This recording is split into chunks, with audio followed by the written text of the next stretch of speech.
Olá pessoal, boa noite aí para todo mundo. Sejam todos bem-vindos aí na nossa live. Começando aí a primeira live do ano de 2025, com assunto quente, que é toda essa polêmica do Pix. Toda essa polêmica do Pix, se vai ser taxado, se vai...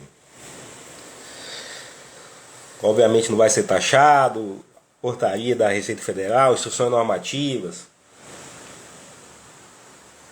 medida provisória, enfim. Todo mundo em pânico. Da semana passada para cá, esse é o nome do filme, Todo Mundo em Pânico. Todo mundo com medo da Receita Federal, todo e qualquer brasileiro se sentindo numa eterna e permanente, contínua malha fina. Gerou um debate acalorado. Meu amigo Alibamar, meu parceiro. Seja bem-vindo aí, meu amigo. Satisfação. Feliz 2025 para você. Esperar aí o pessoal entrar. Doutor Felipe Dias. Meus amigos, hoje a gente vai bater um papo sobre toda essa polêmica envolvendo a ampliação da fiscalização a partir do Pix. Tá? E eu vou dar minhas opiniões numa perspectiva jurídica e política, a partir da nossa experiência, né, da advocacia, do que a gente tem visto acontecendo. Eu tenho experiência desde 2006, eu atuo na área de crimes contra a ordem tributária. Já atuei em dezenas de casos nesse sentido. Conheço a realidade do empresário brasileiro, do grande, do médio, do pequeno e do micro, do informal. E na primeira meia hora a minha ideia é a gente conversar sobre o que aconteceu, o que está acontecendo. E também, e depois a partir da primeira meia hora de live, eu vou convidar aqui o Dr. Felipe Dias, que é meu amigo, um advogado muito competente na área do direito empresarial, direito civil, do direito privado, que vai trocar uma ideia aqui com a gente sobre a parte da regularidade. No final das contas, o que o brasileiro quer saber? O cara vai chegar na frente do advogado e vai falar assim: doutor, eu sou informal, eu recebo dinheiro, eu recebo Pix, e aí? O governo vai me fiscalizar agora? Se não vai me fiscalizar hoje, vai me fiscalizar amanhã? Beijo, Vanessa, minha irmã querida. Beijo, Diogo. Beijo pro neném. E aí eu quero saber como é que eu me organizo. Então o Dr. Felipe vai trocar uma ideia com a gente, em linhas gerais. O que significa um empresário brasileiro começar a se organizar, começar a sair da informalidade? Para ele poder trabalhar, para ele poder produzir, para ele poder operar sem medo do leão, sem medo do fisco, sem medo aí do Fernando Haddad. Dona Miriam, o amor da nossa vida, minha mãe querida entrando. Então, meus amigos, vamos lá, olha só. Qual que é a introdução do assunto? Instrução normativa da Receita Federal número 2219 de 2024. Que já foi revogada. Tá? Ou suspensa, não sei exatamente como é que o governo fez isso. Mas não está não tá vigente, sem efeito, por enquanto. Essa instrução normativa, que deu um bafafá danado a partir da semana passada, ela fez o quê? Atualizou o regulamento que implicava na prestação de informações pelas instituições financeiras para a Receita Federal, no sentido em relação a movimentações financeiras. Isso já acontecia e já acontece em valores até menores do que essa instrução normativa estabeleceu, que ela veio ali com 5 mil reais para a pessoa física, no montante global no mês, né? E 15 mil reais para a pessoa jurídica.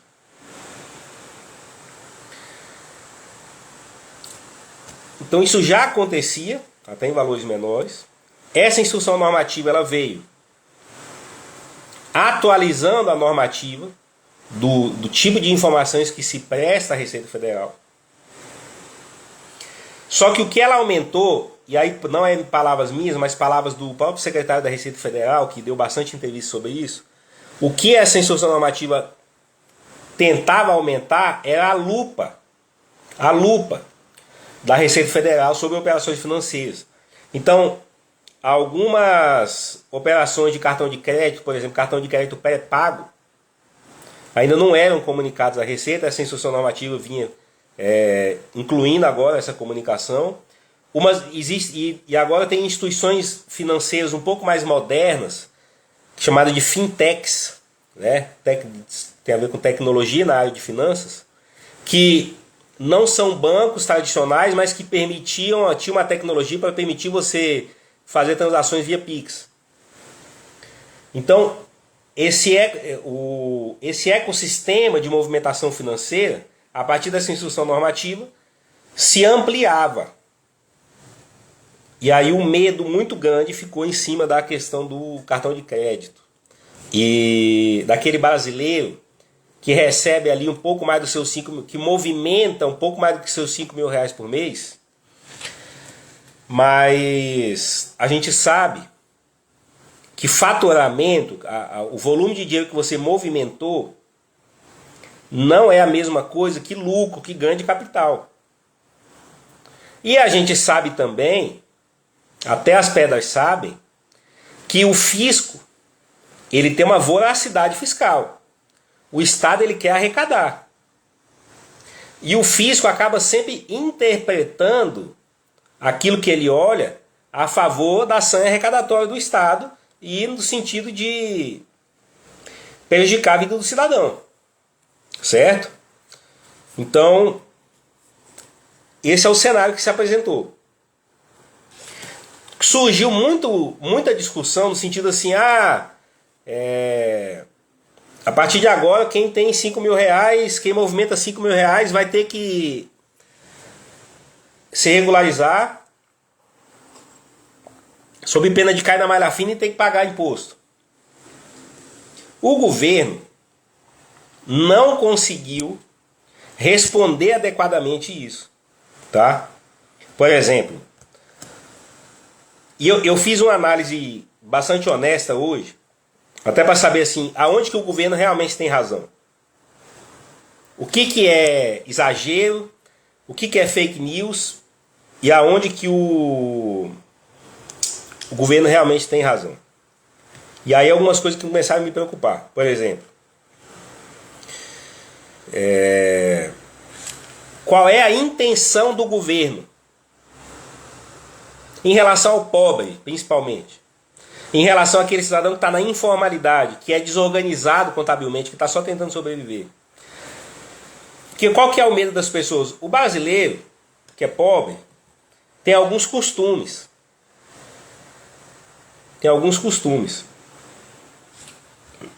Por exemplo, uma pessoa na casa tem cartão de crédito.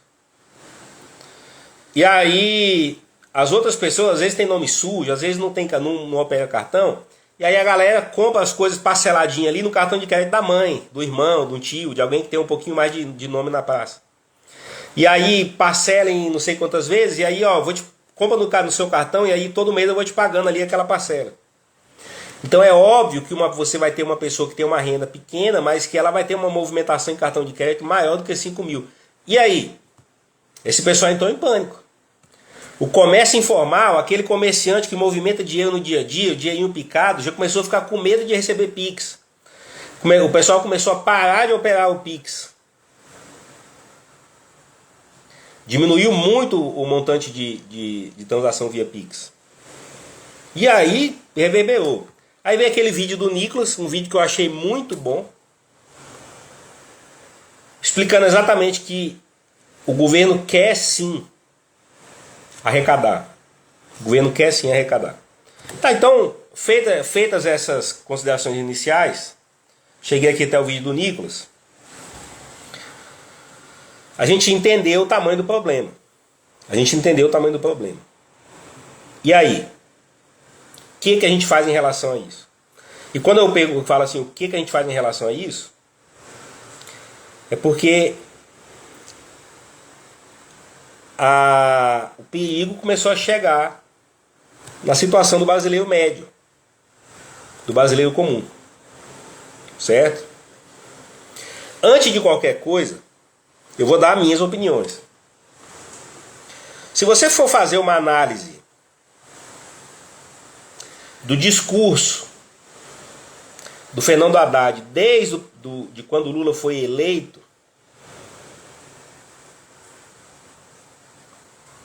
você percebe que o Fernando Haddad não é ministro da Fazenda. O Fernando Haddad, ele é o ministro da arrecadação. Ele não está fazendo uma gestão de alguma forma. Ele quer arrecadar. O governo não está conseguindo fechar as contas públicas. O governo está com um problema em relação às contas públicas. O governo precisa arrecadar cada vez mais. Todo o dinheiro que o governo arrecada ainda não dá, porque o governo quer gastar. Tem toda isso, você vai ver toda essa discussão lá no... Porque enquanto o brasileiro médio, aquele brasileiro comum, igual eu e você, que não temos cargo público, aquele brasileiro médio que come arroz, feijão, café com leite, pão com manteiga de manhã. Enquanto a gente fica vendo o Congresso discutir teto de gastos, responsabilidade fiscal, isso é uma discussão muito abstrata para o nosso dia a dia. Agora, quando chega uma instrução normativa da Receita e começa a correr no imaginário, no horizonte de consciência da população, que até o pequenininho, até aquele brasileiro que é um sobrevivente, vai cair numa malha fina, mesmo sem dever, aí a gente começa a ver que a política já é um problema de todos nós. Política é um problema de todos nós. E a gente tem que começar a entender que tipo de Estado, que tipo de governo a gente quer, que tipo de coisa a gente aceita. Tá? Aí, eu falei, peraí, vamos ver o discurso do secretário da Receita Federal, que foi na mídia, que foi a público, em nome do governo, em nome da própria Receita Federal, para tentar esclarecer a questão das fake news. O que eu vi o secretário da Receita Federal falando? Não, tudo bem. Olha o que ele falou. Primeira coisa que eu quero dizer é: quem não deve não teme. Se o brasileiro aí que ganha seus 5 mil reais está com medo de ser fiscalizado pela Receita Federal, talvez ele já devia estar pagando imposto. Por isso que está com medo. Eu falei, aí confirmou, pô. Daí confirmou. A Receita Federal, de fato, quer aumentar o leque de fiscalização até mesmo para o pobre e para o brasileiro que é um sobrevivente. Palavras que a gente vê os próprios agentes do governo falando. Agente de governo e agente de Estado. Tá. Começou toda essa polêmica, a realidade começou a se organizar, o brasileiro começou a se organizar, as pessoas começaram a parar de fazer Pix, começar a usar outras formas de trabalhar e movimentar dinheiro que não seja o Pix. O governo viu um volume enorme de dinheiro que já parou de circular a partir da média via Pix. Aí o governo foi e revogou a instrução normativa, que é a IN 2219/2024. E aí já editou hoje a medida provisória 1288. Só para falar, não, nós vamos acabar com fake news, vamos emitir aqui uma medida provisória. E essa medida provisória fala o quê? Ela proíbe a distinção entre dinheiro, papel moeda e Pix. O comerciante está proibido de colocar um preço diferente. Fala, olha, se for no Pix é mais caro, no dinheiro é mais barato. Que já é uma medida complicada do ponto de vista ideológico, filosófico e do ponto de vista prático. Tá? E a medida provisória veio confirmar que não incide tributo, taxa ou contribuição no uso do Pix. Tá bom. Então esse é o cenário. Graças a Deus. E aí a gente tem que falar de coisas não óbvias, tá? Que tem a ver com o meu âmbito de estudo. Falar de coisas não óbvias. Quero falar sobre fake news, desinformação, uso da polícia e liberdade de expressão. Até aqui eu estava fazendo a introdução. Agora vamos lá. Eu advogo, e aí eu quero falar uma coisa. Não é só questão de pagar imposto, tá? Não é só questão de pagar imposto. É questão de você também vir a responder por crime tributário, pelo crime de sonegação fiscal. Que aumenta a fiscalização. E aí, só para você entender, quando um agente do fisco movimenta uma autuação contra você, a princípio tudo é sistema, tudo é informação, base de dados, sistema. Quando o sistema faz um cruzamento de dados e apita, acende uma luzinha vermelha, alguma inconsistência, ele gera um procedimento, aquilo ali vai para um analista da Receita Federal, para um auditor fiscal, gera um procedimento de fiscalização. Então sai do sistema e vai para uma pessoa que é quem vai conduzir ali aquela fiscalização. Aí vai ter uma capa, um número de sede, instala o procedimento fiscal para averiguar uma operação atípica sua. Aí você vai ser intimado para poder dar seus esclarecimentos, eventualmente você vai ser autuado, multado e punido. E pesado, com multa pesada. Além disso, se houver indício de que você também cometeu um crime contra a ordem tributária, notadamente ali do artigo 1º e 2º da Lei 8.137 de 90, que são os principais crimes contra a ordem tributária, aí a Receita vai fazer uma coisa que esse governo está gostando muito de fazer, que é fazer uma representação para fins penais. Aí a Receita vai fazer um resumo daquilo tudo, mandar para a polícia. Ou Polícia Civil, se for um tributo de natureza estadual, ou para a Polícia Federal, se for um tributo de natureza federal, um imposto de renda, por exemplo. Tá?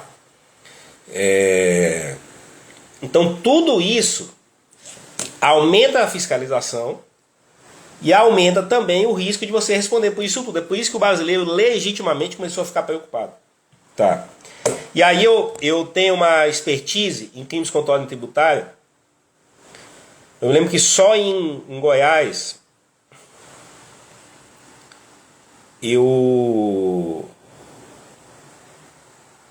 teve uma empresa de Goiás, só não quero falar o nome da empresa para não ser deselegante, porque os donos, os proprietários são meus amigos, inclusive. Em Goiás tinha uma rede de loja, que era tipo Ricardo Eletro, Casas Bahia, loja de móveis eletrodomésticos. E tinham várias filiais no estado de Goiás, Tocantins, tinha filial até no Maranhão. E aí essa loja quebrou. Essa rede de loja quebrou. E aí, para cada auto de infração de débito de ICMS, vou dar só um exemplo prático. Para cada auto de infração, o Ministério Público do Estado de Goiás ofereceu uma denúncia criminal. Então, quando esse pessoal chegou para mim, eles respondiam... Imagina um casal que tinha uma empresa, trabalharam a vida toda, e a história desse casal, que eram os sócios proprietários dessa rede de lojas, é que quando eles começaram a quebrar, quando a loja entrou numa situação muito difícil, eles tomaram a seguinte decisão: eles iam pagar todos os funcionários. Eles iam limpar a folha de pagamento, não ia deixar nenhum débito trabalhista, em honra aos funcionários que trabalharam e serviram para a empresa. Só que aí eles tiveram que fazer uma escolha, não conseguiu pagar imposto. Principalmente ICMS. ICMS Goiás. E aí o que o fisco fez? Representação fiscal para fins penais. E esse pessoal, imagina um casal responder a mais de 50 ações criminais. Uma em cada comarca. Uma coisa absurda, absurda. Uma perseguição terrível. Terrível. E qual foi o nosso crime? Aí, João, qual foi o nosso crime? A gente tinha uma rede de loja, pagamos todos os funcionários, não conseguimos pagar imposto e a loja quebrou. E houve um, claro, empobrecimento dos sócios. Não é gente que... Porque o Ministério Público falava assim, como se eles tivessem quebrado o CNPJ, mas ficado todo mundo rico no CPF. O pessoal ficou pobre de verdade. E aí a gente foi trabalhar. Quando esse pessoal chegou para mim, para eu assumir a defesa deles, eles já estavam cumprindo pena. Um casal de gente, foi a maior coisa mais terrível. ver gente de primeira qualidade, que nunca cometeu um crime na vida, cumprindo pena alternativa. E com medo de vir um acumulado de penas alternativas e acabar chegando em cadeia. Primeira coisa que a gente fez, da condenação que já tinha sido transitada em julgado, nós entramos com eu entendi que eles não tinham cometido crime algum. Entrei com a revisão criminal. E aí foi a nossa primeira grande vitória. O Tribunal de Justiça do Estado de Goiás entendeu que, de fato, não havia crime. Que era só dívida. O fato era atípico. Ou seja, não era crime. E aí rescindiu. Anulou a condenação. E eles voltaram para o status de inocente. E depois de 50 e tantas ações criminais, a gente conseguiu... O que não teve absolvição, houve prescrição. E já faltam acho que umas 2 ou 3 e já estamos finalizando isso. Por que eu estou falando isso? Que quando o secretário da Receita Federal chega na televisão e fala: quem não deve não teme. Se você está com medo da Receita Federal porque você já devia estar pagando imposto que você não está pagando. Rapaz, isso aí é uma informação falsa. Isso aí é uma fala de quem não conhece a realidade brasileira ou conhece e está fingindo que não conhece. Porque não é tão simples assim você definir o que é crime e o que não é crime. Quando você fala em homicídio é fácil. O camarada pegou um revólver e deu um tiro na cabeça do outro, homicídio, ponto. Fulano matou, fulano morreu. Agora, quando a gente fala de crime tributário, quando a gente fala de sonegação fiscal, a realidade, a maior dificuldade, e quem já respondeu um processo desse sabe, a maior dificuldade é você conseguir que o Estado te escute. Eu vou dar um exemplo.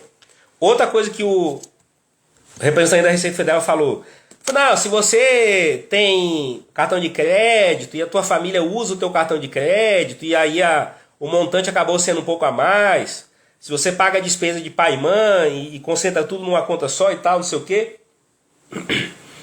Se seu pai e sua mãe colocam o dinheiro na sua conta e você paga todas as despesas deles, e aí a movimentação no teu CPF vai ser maior, você pode ser autuado sim, mas é só explicar para a Receita Federal que vai ser tranquilo.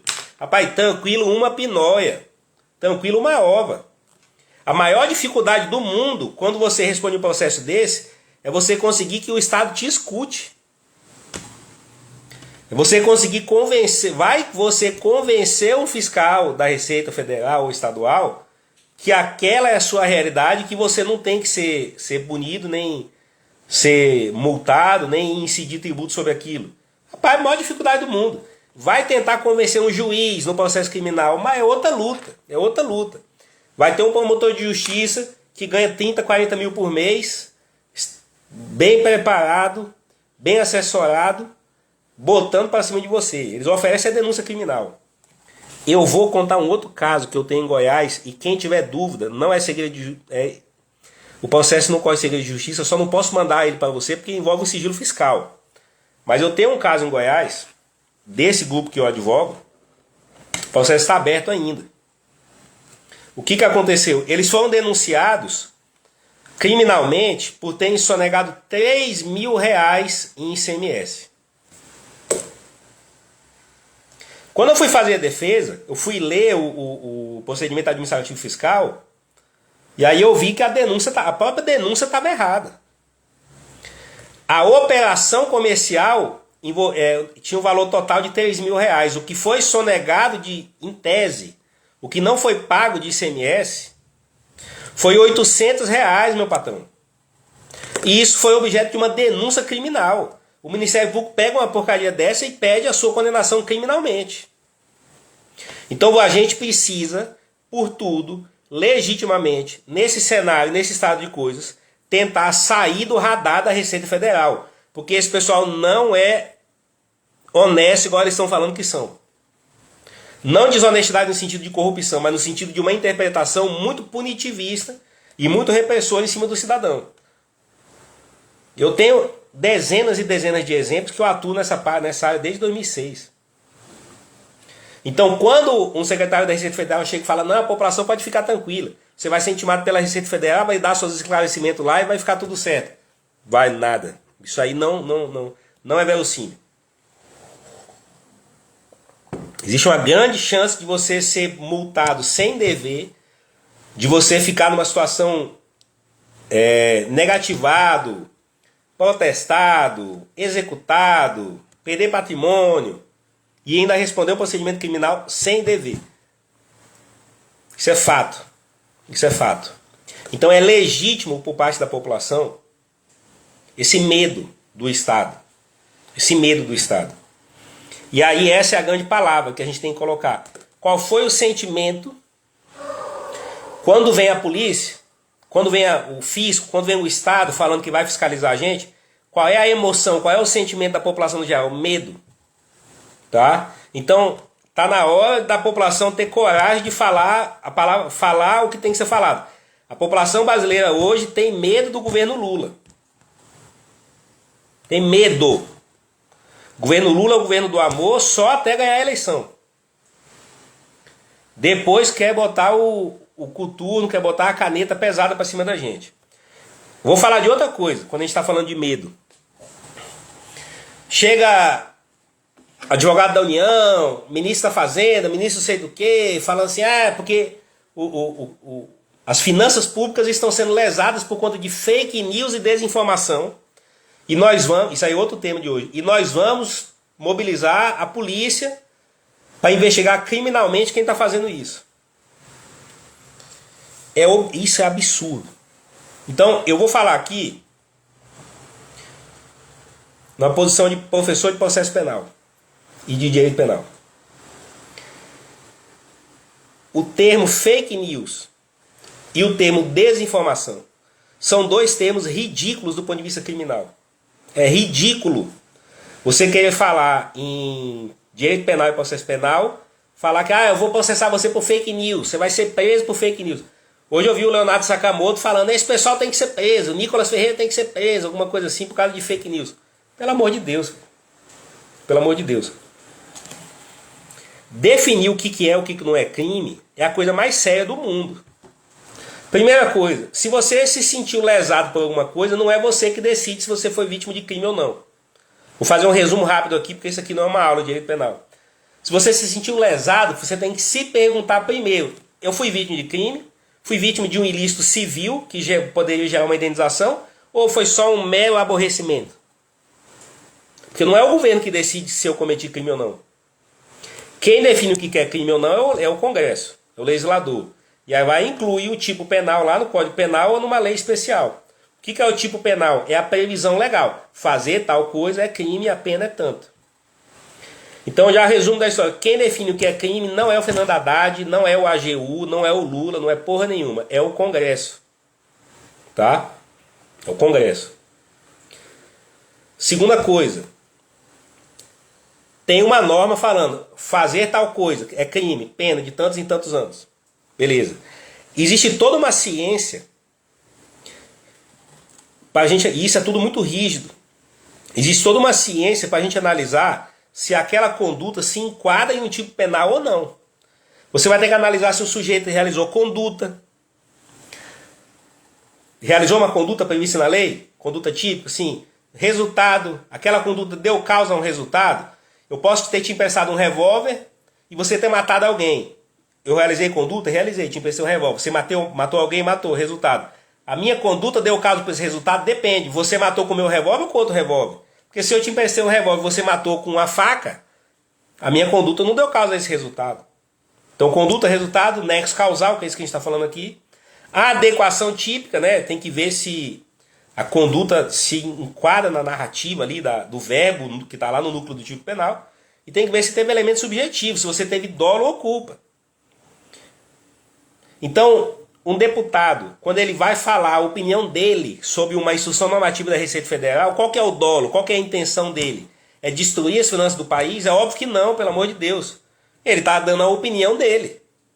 O parlamentar, a função dele é parlar. Parlamento vem de parlar, quer falar. E aí agora o governo quer falar, fake news é crime e quer fazer o que na prática? Usar a polícia para calar a população e calar a oposição. É isso que eles estão querendo fazer. Não é papel da Polícia Federal ir atrás de fake news. Não é papel da Polícia Federal bater na minha porta amanhã porque eu tô fazendo essa live aqui falando mal do governo Lula, pô.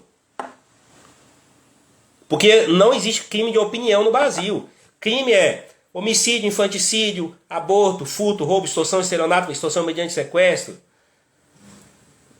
apropriação indébita previdenciário, crime de dano, esbulho possessório,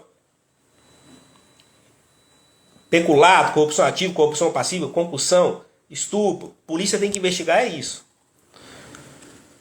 Opinião é opinião. Opinião é um assunto que se resolve na esfera civil.